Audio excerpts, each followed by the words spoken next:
engines are fired on the grid in Marrakech. We're ready for the start of the first AutoGP race of the season with Kevin Gervasi and Marcus Pommer on the front row from Sergio Campana and Thomas Palkis. Kimi Sato, last year's championship runner-up, starts fifth from Andrea Roda. And further back, Richard Gonda, Sam de Jong, Michela Cerruti, Michele La Rosa, Loris Spinelli, Francesco Dracconi and Giuseppe Cipriani complete the grid with a wide variety of tyre choices. All the top six on Supersoft's front and rear, except second starter Marcus Pommer, who's on Soft's front and rear. We've got a selection of drivers with Supersoft front and soft rear, and we've got some with soft front and Supersoft rears. So during the pit stops, all of those will change. We will try and keep up with it. And the way to tell the difference, almost everybody will have predominantly red sidewall tyres. Yellow sidewalls are the soft, red the super soft. In fact, there is only 4 cars that you see any red on at all. And David Sears was explaining to Ben Constanduros a little earlier on that their #1 car, Marcus Pommer, has gone with a completely different strategy to anybody else. They have their own reasons for thinking that that is the way to go. And this is often the case. If you don't go with the herd, you'll either be a hero or zero, and they clearly believe that it'll be hero time for Marcus Pommer, car #1.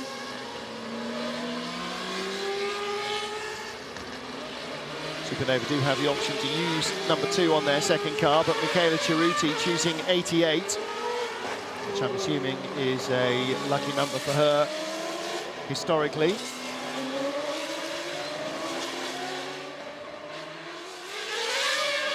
Coming down the back straight, these two chicanes, both very high speed approach, very heavy braking, and big sausages inside the curbs to be avoided at all costs, because you don't want to go flying in one of these cars.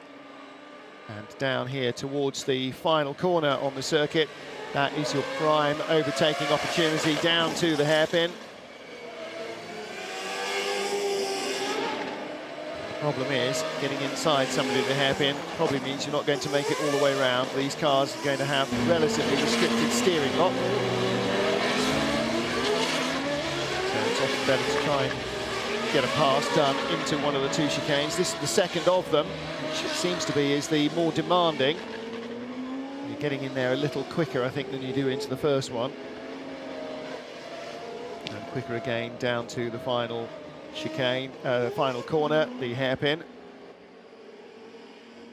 FIA President Jean Todt is here. We already saw that FIA Vice President Ari Vatanen was here as well.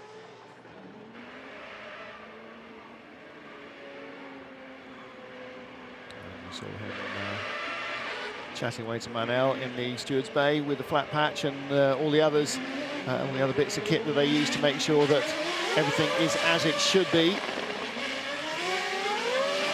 Kevin Gervasi leads the field round to the grid.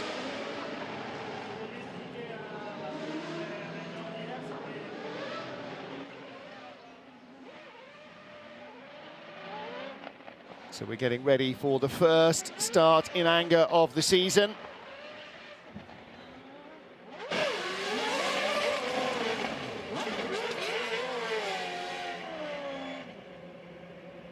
And our cars are forming up, ready to go in the heat here in Morocco.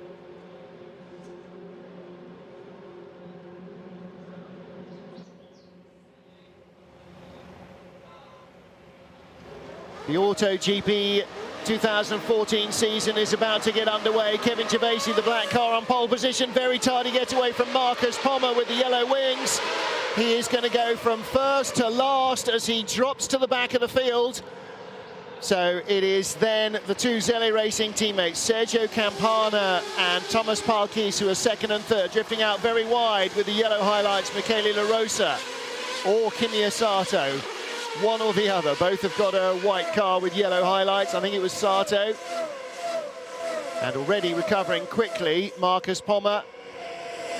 No, he's not, in fact. That was a quick shot of his teammate, Michele Cerruti, 3 or 4 cars up from the tail. Pommer is hanging out the back of this field. Cerruti there, in between the 2nd and 3rd of the Virtuosi UK cars. The 3rd car running out wide, and I think that'll be Sam de Jong, the Belgian driver.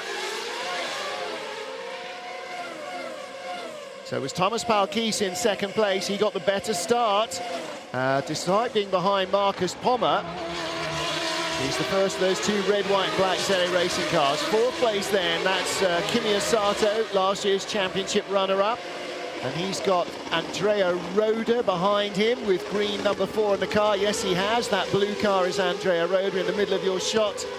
And then Michele La Rosa.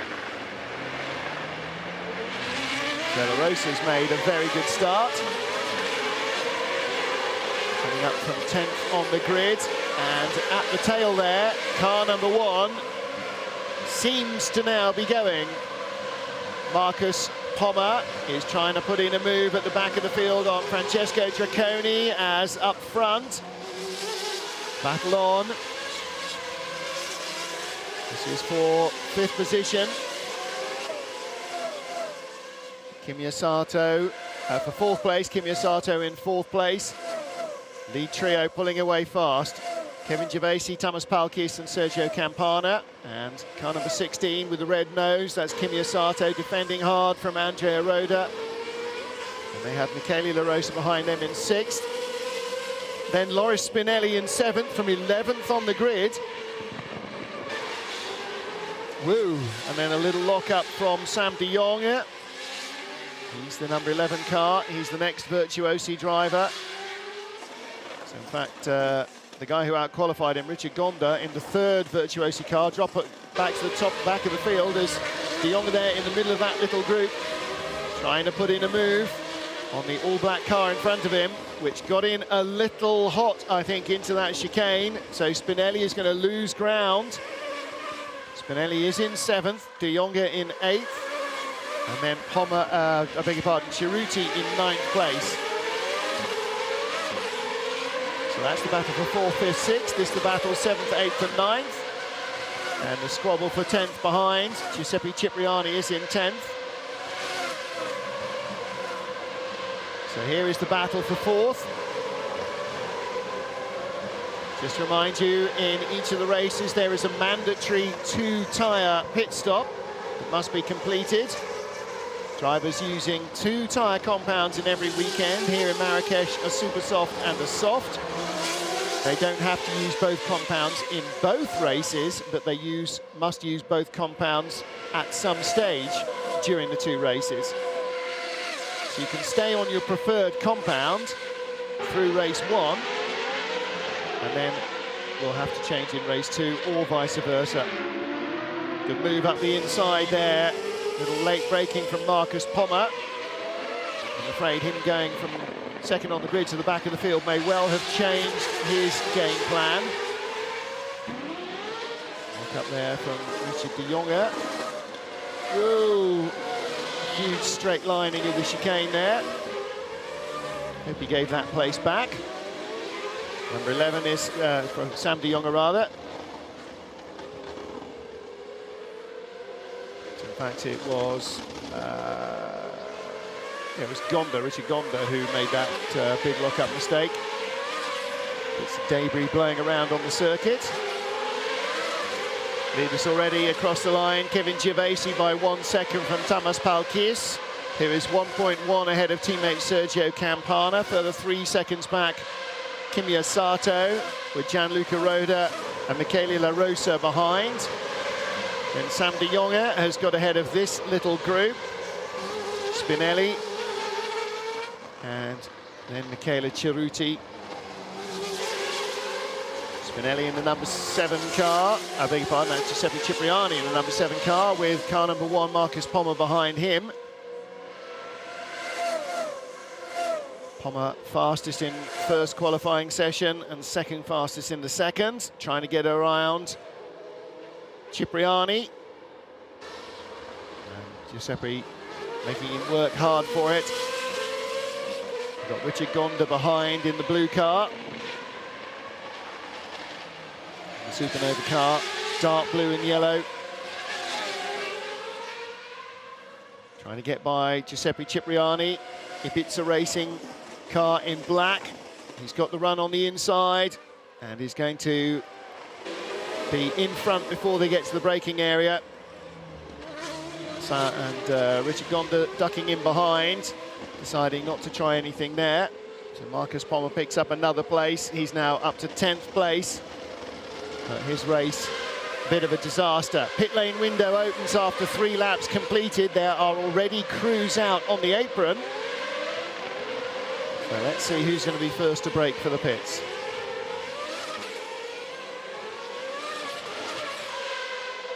In comes one of our lower runners, Loris Spinelli, in the blue Virtuosi car, and behind him, in front of him rather, Sam de Jonge in the blue Virtuosi car, Loris Spinelli in the black, red and gold car behind. And he is having a rear tyre change. Rear's also going on to the Virtuosi car.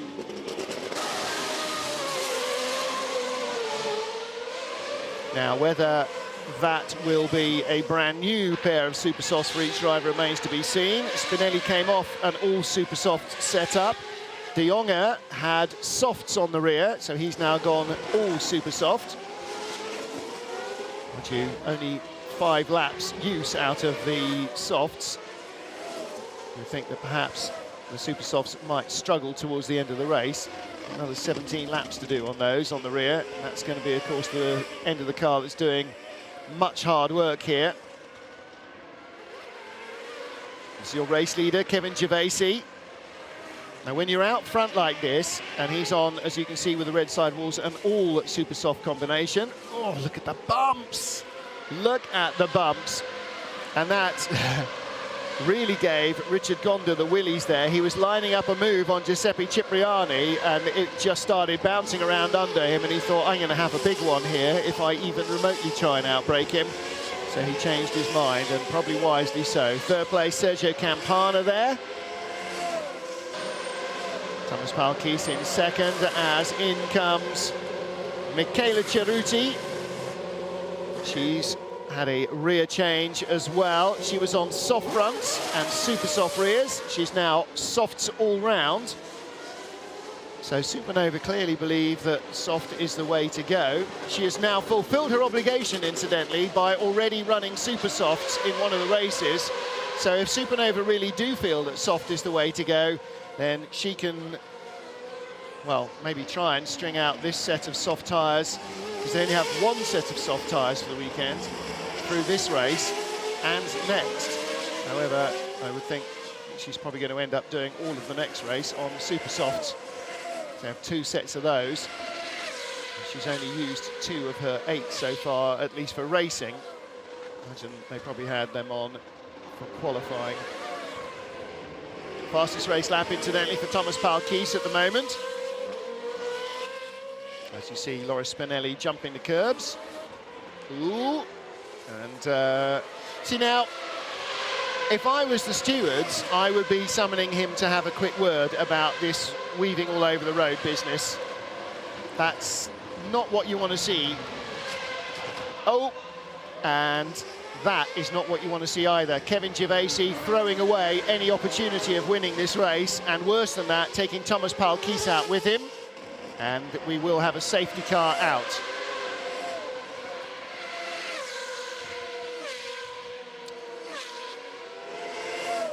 Now, if you wanted to have words with him about the little weave down the straight, you absolutely want to kick his backside all the way down the pit lane for that. I'm afraid that was a woeful piece of judgment.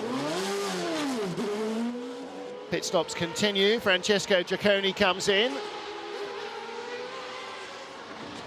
And I would think that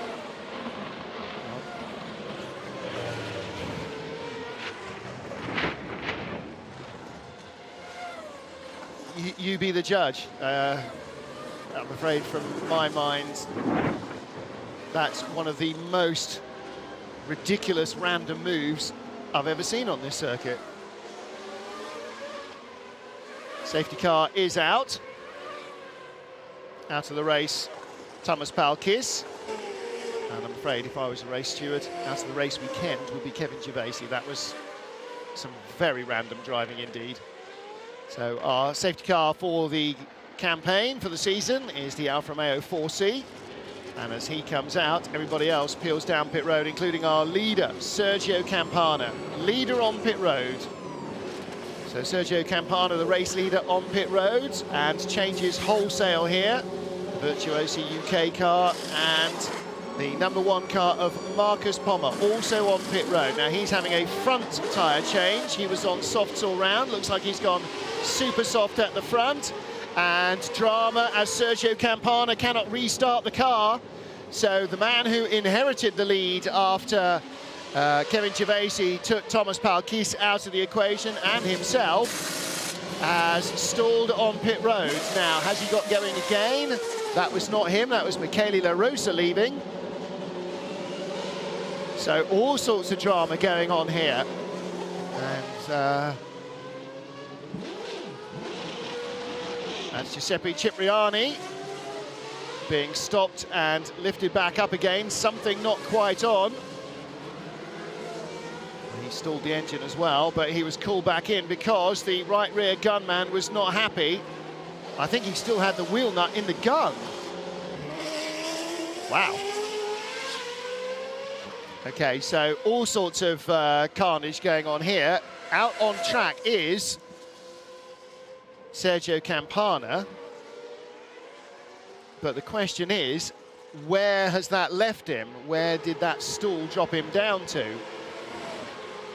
As you can see, he's not in company with anybody else. And also then, not only where's he got to, but who is our actual leader, and has he actually stopped? Timing screen says Kimi Sato is the leader. He's not the first man behind the safety car. The first man behind the safety car, is that Richard Gonda? Still haven't cleared up Kevin Gervaisi's car, so be another couple of laps at least behind the safety car. I think everybody has completed their pit stops. Yes, they have. In fact, there have been a couple who've been in twice. In fact, most have been in twice, apparently, according to the timing screen. Oh dear. The remote starter very quickly being brought into operation by the team. And a battery, just in case.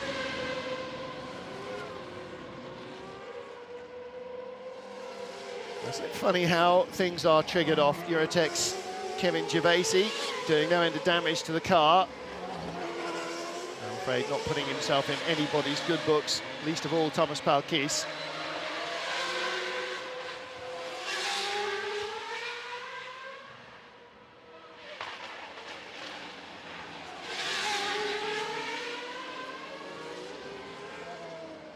Gervaisi, 21 years old.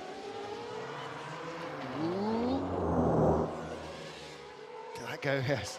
Actually went over the camera. It's in a little gap there. Comes out of Italian Formula 3, and last year was the Cup class champion in the Formula 3 Open Series. So he's had 2 years of Italian Formula 3 and Formula Low Lister as well, which is a junior single-seater category in Italy. Big step up to these cars, but clearly he hasn't learned manners on the racetrack, judging by the way he was weaving around. And the incident. Good luck sorting out any kind of defence for that one. Thomas Palkis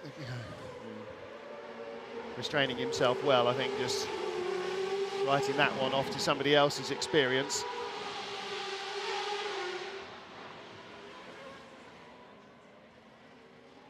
Well, disappointing for Gervaisi. He had an opportunity, a real opportunity to win this race. The man who was fastest in qualifying from pole position. Ultra disappointing for Thomas Palkis, who was forced into the barriers by somebody else, and his chance of winning the race went west. 10 laps completed of our 22-lap race distance, and this is going to bring us hard up against the beginning of qualifying for the FIA World Touring Cars. Maximum race duration 40 minutes or 22 laps, whichever happens first. And at the moment, time remaining is 24 minutes. They're lapping in a minute 30 in race pace-ish.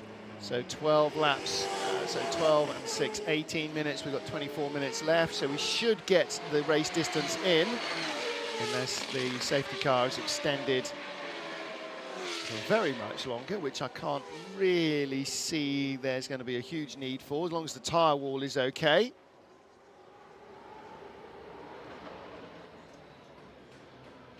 Car number 1 is Marcus Pommer. Now the queue behind the safety car. Okay, let's take a look. Marcus Pommer on the right, the start.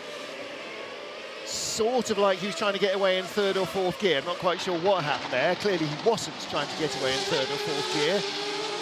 Not entirely sure that's even possible on a modern flappy paddle gearbox. But something didn't like sitting on the grid, or the heat, or the amount, or the lack of revs that he was put. I mean, these things have all got very sophisticated launch systems, and the electronics often decides of its own what it wants to do. Anyway, the queue behind the safety car, the white car with the red nose, is Kimi Sato, our race leader, with Gianluca Roda in 2nd and Marcus Pommer in 3rd. So 3 different teams represented. Euronova running Sato, Virtuoso UK running Roda, and Supernova running Pommer. 4 different teams in the top 4, because MLR 71, Michele La Rosa's team running him. Lights off on the safety car. So at half race, no, lights are on the safety car from above. It looks like they're off.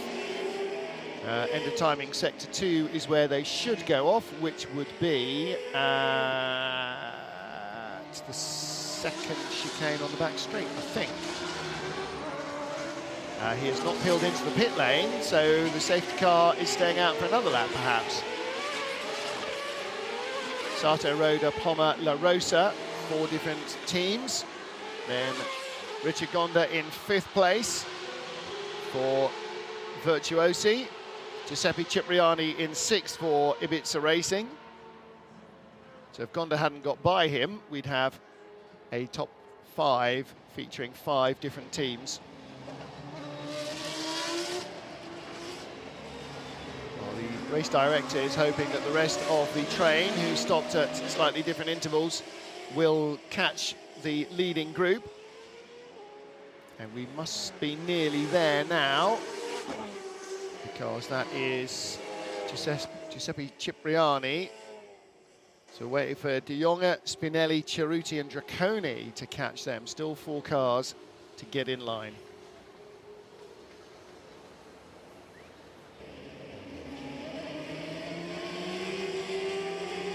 Safety car will come in at the end of this lap.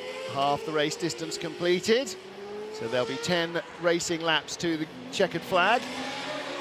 Always assuming that, as is so often the case, this safety car doesn't breed another one. Certainly the ambient temperature is high, track temperature is high. Drivers have had plenty of opportunity to keep the heat in their tyres. Often done by weaving, but more usefully done by braking. And there's been plenty of opportunity to do that, coming past one of the new hotels in this area on the outskirts of the city of Marrakech. The Alpha 4C safety car. Lights now have gone off as he exits the chicane. De Jonge is just coming out of the hairpin, so he's a very long way back. And Spinelli and Cerruti and Draconi behind him as well. He's a minute and 45 seconds behind the leaders. So, in fact, that noise that you heard on the mic was the last group of 4 going by my commentary position as the leaders head down the back straight to the 2nd chicane and then the final corner. Big lock-up there from the 5th place car of Richard Gonda, getting caught out as everybody checks up. As we go, green flag racing once more. Green flag waves, Kimi Sato leads the field across the line, 6/10 in front of Gianluca Roda, of Andrea Roda. First time this season, hopefully the last, and in 3rd place, looking to try and make a move, Marcus Pommer. Well, all bets are off now for Pommer. His bad start is of no consequence. He is in third place at the restart, 10 to go.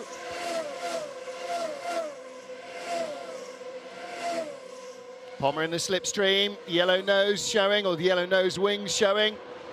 Ducks out from behind, Andrea Roda, but the Italian is not going to give that away easily. Michele La Rosa runs wide, gains a little ground. Richard Gonda very slow.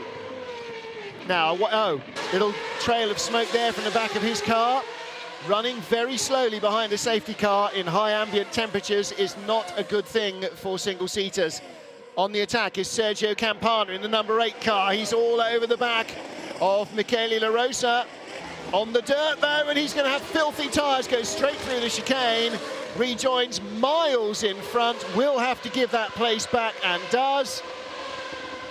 Good thinking. And heads-up driving by Michele La Rosa as well. Saw that the man challenging him was going to be in all sorts of trouble. Left him room to go. Battle on for second place still, coming down towards the hairpin. And Marcus Pommer in the blue and yellow Supernova car, desperately trying to get in front of Andrea Roda. Kimi Asato was 0.662 ahead last lap. He's 1.18 ahead this lap. That means that as Roda defends against Pommer, he is watching Sato march off into the distance. Out on pit road are the Virtuosi team, as down for investigation comes car number 6, Richard Gonda. Oh, and again, that bump right in the middle. That's like getting a really good kick up the backside, hitting that. These drivers on basically on the floor of the car in a often very thin seat moulded specifically to their frame, so not a cushioning seat in any way. It's just to pack out the gap between them and the monocoque.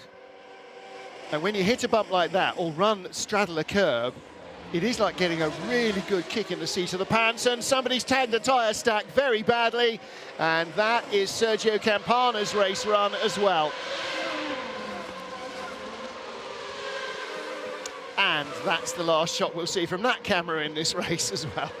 So Sergio Campana has ripped the right front corner off, and as he labours round the circuit, we may need to scramble the safety car again. Kimi Asato leads. The gap has not grown much, I don't think. 1.18 out to 0.8. So in fact, the gap has come down as Andrea Roda and Marcus Pommer have been battling less. I think Roda has chosen to ignore Pommer and get his head down and try and catch Kimi Asato.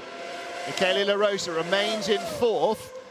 And I don't want to take my eyes off the screen and check, but I'm sensing that might be his best result in AutoGP so far if he can hold it. And again, that bump. Marcus Pommer is selling that move very early and very concertedly to Andrea Roda in the blue car in front of him,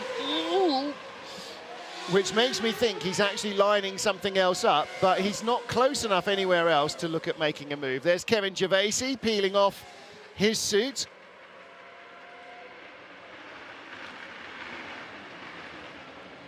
Ben from the pits is telling us it is a drive shaft failure for Richard Gonda. It certainly looked fairly dramatic like that, and into a safe place has gone the number 8 car of Sergio Campana. He was in 5th. Lead trio are close, but the battle for second continues, and a big moment for Andrea Roda. Now he's got softs on the back and still super softs on the front. Kimi Asato is starting to pull away as Pommer again tries to attack. This is lap 15 now, they're starting of 22.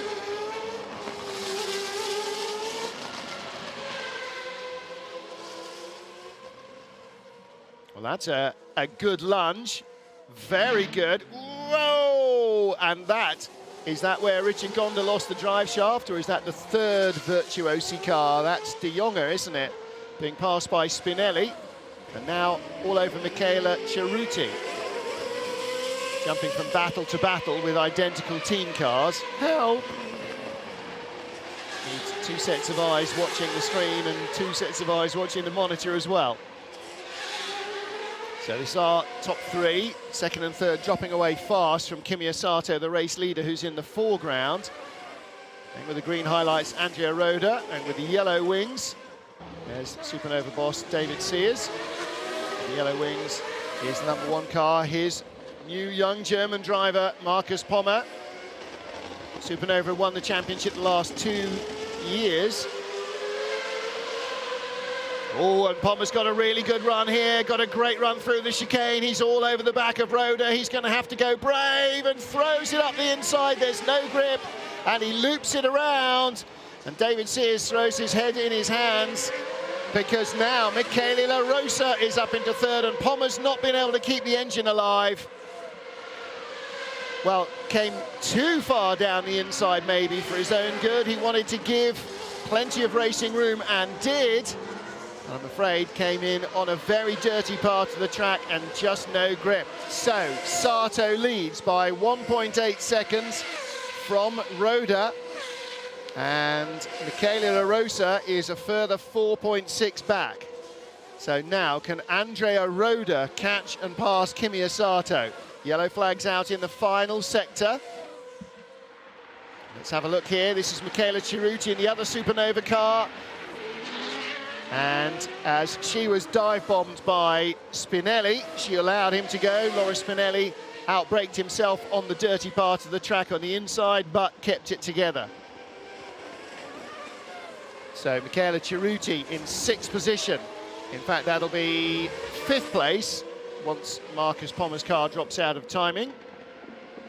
But Kimi Sato running away with this one at the moment.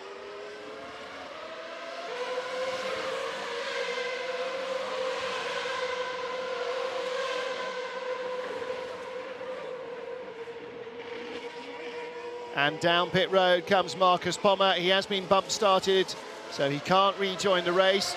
Walking down, you saw Sergio Campana.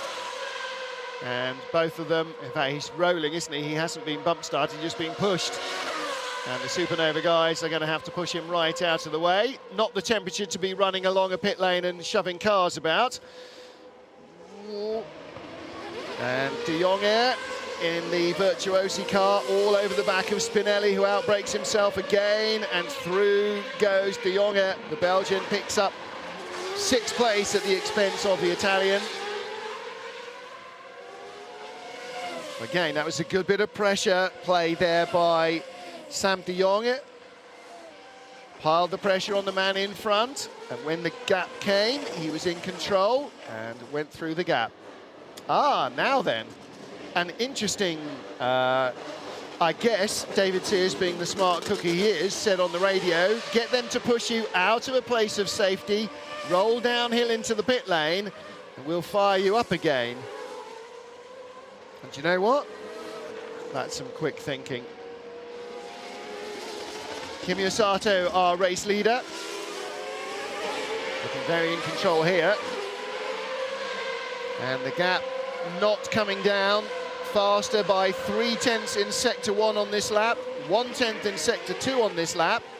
So this is going to increase his lead by something around half a second, maybe more, over Andrea Roda.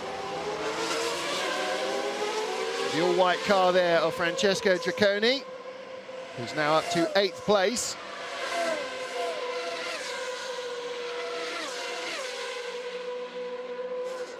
Now, 6th position at the moment is Sam De Jonge, having just got by this duo. Spinelli and Draconi, the black and the white car, 7th and 8th. Top 6 finishing order from race 1, reversed as the top 6 positions for race 2. So at the moment, De Jonge and Cerruti, the 2 rookies, would be on the front row of the grid. Michela Cerruti would start on the same grid spot that her teammate Marcus Pommer started in race 1 and barely started. Well, that was always going to happen, wasn't it? Down the inside went Draconi on the dirty part of the track. No tyre rubber down, no dust cleared away, no grip. So he just went straight through the chicane and gave away any advantage he might have had. He has not yet given the position back, but he is going to have to because he took it by illegally exceeding the track limits. And we saw earlier on, didn't we, some much more heads up giving of position back from exactly a similar mistake. He, however, thinks that was a legitimate pass. I don't wish to disavow you of that thought, however, I'm sure the stewards will. So Spinelli shown in 8th and 8th place on the track. However, if Ciccone gets away with that, then I may have to go and have a word with somebody.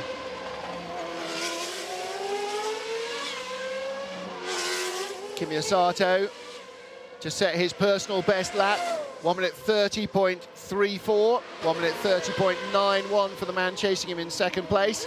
And finally, Ciccone has been told by the team, give the place back. Ah ha ha! And his car has come to a grinding halt right by a gap in the wall. And is that a curb moment as well? Very interesting. The stewards will investigate the incident between Kevin Gervasi and Thomas Palkis. To my mind, certainly Palkis with no case to answer. So it's basically asking Kevin Gervasi what the dickens he thought he was up to. Yellow flags out here in turn 6, but the car should be pullable, backable behind the gap in the wallable. 8 minutes on the clock, and we are on lap 19 of 22. Leader 2/3 of the way round, heading down to the hairpin, Kimi Sato. And Andrea Roda can only hope that Sato is going to throw it off or break something, because Roda has no answer to the pace of the Japanese. Sato is going to start his championship challenge with a race win, it would appear, on super softs all the way through. And what was Andrea Roda on? He started on super softs as well. And they both had rear tyre changes.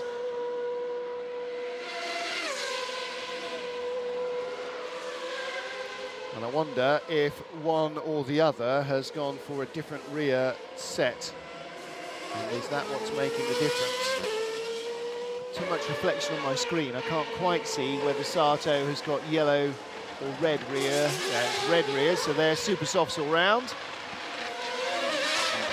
Now in the truck, if we could have a look at Andrea Roda's tyres in the hairpin, nice and close up, that would be jolly handy. And we can figure out what exactly he had on the back of his car. Well, Sato has gone super soft, super soft, super soft through this race, which means that he'll have to work in a pair at least of soft tyres into tomorrow's 2nd race.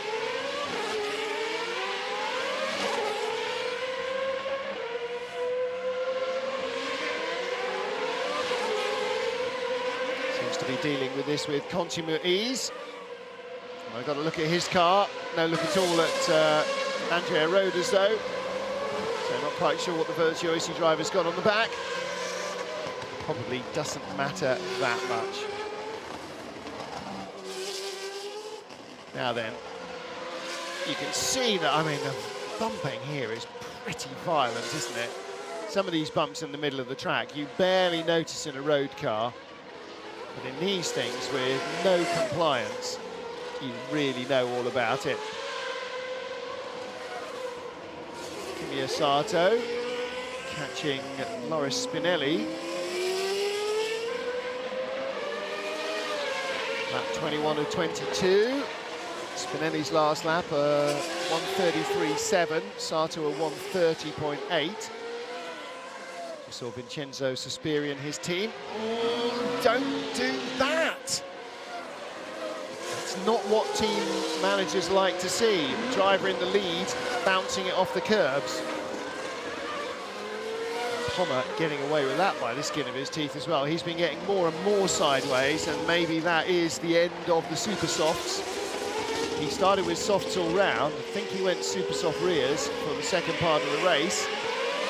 And it may be that they had to come in when the safety car was out rather earlier than they would have liked on a super soft rear, but then almost everybody else has had super soft rears, so 6 of one, half a dozen of the other, really. And Sato can avoid putting it in the wall on this last lap.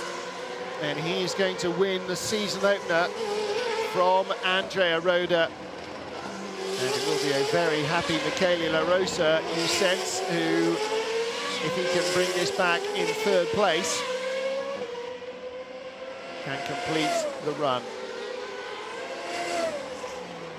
34-year-old, 33-year-old Michele La Rosa, I correct myself, he's not 34 till the end of this month. And his only racing history is in AutoGP. Created his own team, MLR 71, to race in the series. This is only his 4th year of car racing. All his miles have been in these cars. And in fact, his car now being run under the Euronova banner by Vincenzo Sospiri and his team. Last lap, still plenty of drama possible somewhere. Hopefully not so for Kimi Sato. Don't think he's close enough now to the car in front for it to make any difference. Spinelli. Marcus Pommer, incidentally, on the fastest first sector of the entire race from anybody on this lap. But more importantly, the checkered flag awaits for Kimi Sato. Last year's championship runner-up will win the first of 2014. Beaten to the title by Vittorio Ghirelli of Italy. Sato puts his line in the sand. Andrea Roda second, Michele La Rosa taking third. Oh, hang on a minute. Where is Andrea Roda gone? Timing shows he has crossed the line. And that was Giuseppe Cipriani to come home. Ah, there's Andrea Roda. Where is he? Was I looking at something that I shouldn't have been looking at? He has put it off in the final chicane of the race. So Michele La Rosa is second and Giuseppe Cipriani is third. And Declan, the boss of Virtuosi UK, cannot believe Andrea Roda has thrown it off half a mile from the checkered flag, from second place. And I guarantee that Andrea Roda can't believe he has thrown it off from second place, half a mile from the checkered flag either. Now that'll teach me to be looking at bits of paper in the final couple of corners when the race is all done and dusted, signed, sealed and delivered. When I have not a minute earlier said, still the possibility for drama on this final lap. Unreal.